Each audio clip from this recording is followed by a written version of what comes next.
Hello,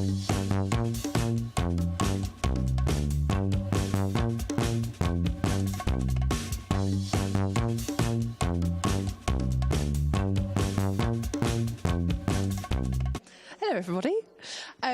So welcome to Group 4. This is the Weddings and Large Events session. We wanted to start by asking anybody who has been involved already in a wedding or a large event here to tell us how you've been involved. Washing up. Fabulous. Okay. Anybody else? I know there's others. Louise, been a waitress. Waitress. B, you've cooked. Okay. Washing up. Fab. Okay. You've been a waitress. Okay. Fab. So actually, most of you have been involved in one way or another in one of these.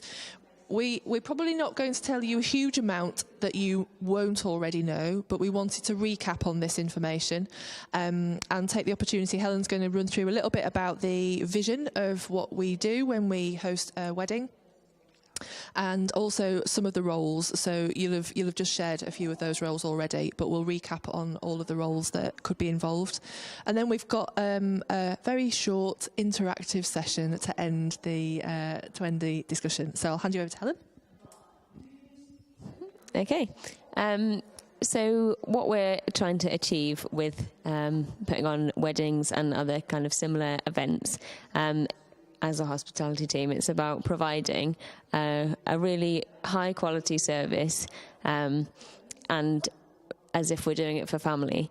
So the family element is really important to what we're doing because church is family. So in the same way as you'd kind of help out your own family in getting stuff ready for their wedding, it's getting alongside them and serving through cooking or waitressing or all those sort of things that we're going to cover.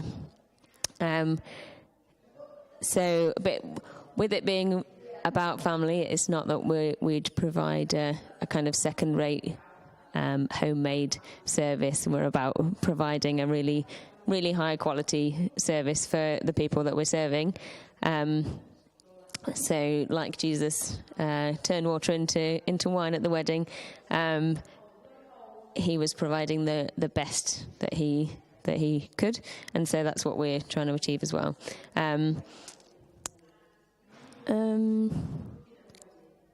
We're about blessing people that are attending as well. So whenever we do a wedding or event, you always get people coming up to you afterwards and saying, "Oh wow, it's amazing! Can't believe that it's not that you're not professionals, that everyone's just volunteers," and those sort of things. And they're just really touched that people would spend their Saturday for volunteering to serve at someone else's wedding. So that speaks a lot to people. It's about getting everyone involved and using the different sort of skills and gifts that people have, and you taking the opportunity to grow in those gifts, to develop different skills, and kind of work as a team together. It's also a lot of fun. I really enjoy doing weddings, and I think most people that serve at them do. It's just a really fun day. Sometimes there's intense moments, and it might be slightly stressful, but actually overall it is really good fun. Really fun working with other people, and you get some food as well normally, so that's good too. Any questions at this stage about any of that? So we've mentioned a few of the roles or the different ways that people have been involved in weddings before. I'm just going to quickly run through what some of those are, just so that we have them all covered. So on the day, there's someone who's coordinating front of house. So they'll be the person that's liaising between usually the best man or someone else that knows what's going on, and the rest of the team. So usually with whoever's leading the waiting team and whoever's leading the drinks team. And that's a really key person that keeps all the timings on track and makes sure everyone knows what they're doing.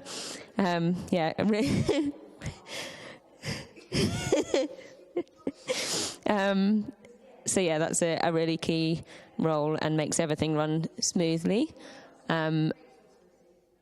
There's two different waiting teams. So there's a team that'll be serving food and clearing plates, and usually someone that will coordinate that team and make sure they all know what they're doing. Sorry.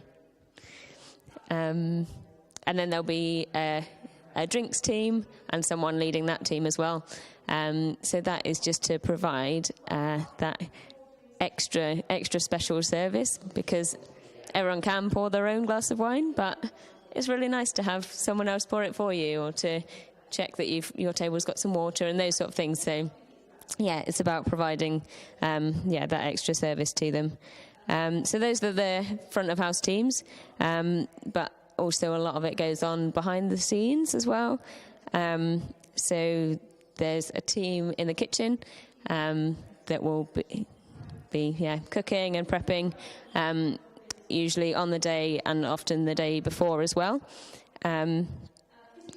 And there'll be a serving team in this room as well, usually, so plating stuff up so it's ready for the waiting team to take stuff out. The all-important washing up team, they're an amazing blessing to the whole team to come in at the end of the day and do all the washing up and the clearing up. It is a really important, if sometimes overlooked, job. That is really useful. What Gav's team? Separate to the hospitality team, there's also an opportunity to move chairs around upstairs, which is coordinated by Gav. So if people like moving chairs, then that opportunity also exists. I think that's all of my different roles. Did you mention the set-down team? Also, just to include the set-down team, so what we've had for a number of the previous weddings is a completely separate team that will come in as guests are leaving and help to transform this room back to how it usually is, so pretty much how you see it now. And all of that, just to say, is coordinated. There are notes, all of that is explained. The bride and groom are involved in detailing what needs to happen with items so that team can do that job, and they know where things are going and what's going to be picked up and when. So it's a well coordinated team that comes in after that session. Right, any questions before we move on to our little interactive activity?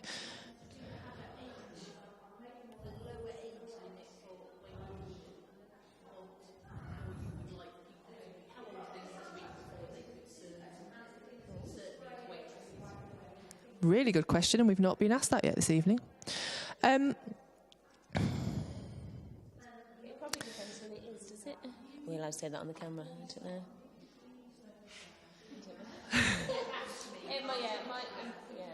We might need to come back to you on that. I think, I've got. I think somebody needs to at least be in secondary school and needs to be confident in playing they're not going to be going out on their own. We pair people up. So if there's a level of confidence to take part in that kind of role, then at least be at secondary school and be, obviously willing to be in that kind of setup. So we have had some of your girls, and we've had. Are you lining up the rest? Brilliant. Right, well, if Charlotte's... this is going on tape, this. So we've had some of your girls. We've certainly had some of the Evans. Both of... Keris and Meg. They're springing to mind. So, of secondary school age and have that level of confidence that they would be happy to, you know, be in that kind of environment, I think that would be fine. Good question. Thank you. Right, okay, we're going to stand up. So this last interactive session is, when you are waiting at one of these large events, ideally we would ask that you wear black and black for serving food. We've been asking people to serve drinks to wear black and white, but if you don't have black and black and you can wear a white top while serving food, that is okay. For the purpose of tonight's little activity, Helen is wearing what you should wear. I'm not. How many things about what I am wearing can you suggest are not correct? Okay, for the purpose of the video, so sleeves is definitely one of the things that it's very helpful not to have baggy sleeves. Helen has got a short sleeve shirt. It doesn't have to be short sleeved, but certainly a fitted sleeve to the shirt is much better for what we're doing. Mary, did you say? Yes, the floppy sleeves. Yes, so footwear. I've no idea what the video is picking up here, so I'm going to lift my foot up. This is not appropriate footwear because my toes are not covered. It can just flop off, and although it's a very comfortable flat shoe and I could spend all day wearing it, what Helen has on her feet is much more appropriate for waiting on tables. So covering your toes, making sure that the shoe is comfortable, secure on your foot, that's much better. So yeah, Sophie, definitely not good shoes. Anything else, anybody? Yes, jewellery, dangly necklaces.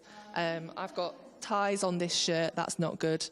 I've got hoop earrings in, which aren't good. Stud earrings are absolutely fine, but anything more than a stud isn't what we're asking for, really, just in terms of being neat and tidy. Anything else? Jeans, yes. Jeans. So although they are almost black, they're too casual for what we're after in terms of outfit for serving. So what Helen has on here is fabulous. Trousers are fine, skirts are fine.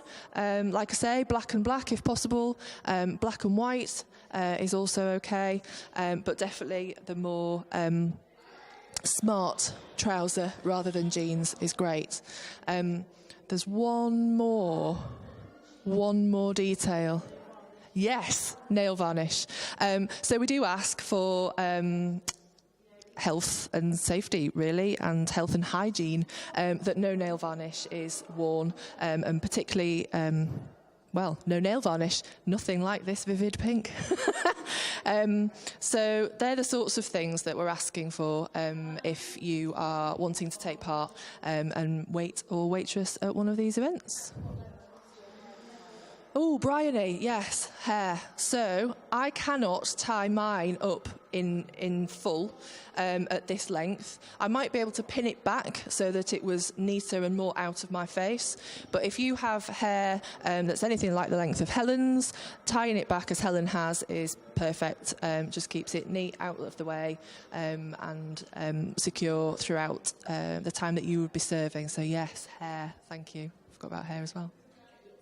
No, I cannot get mine back now. Yeah. Fab. Thank you very much, everybody.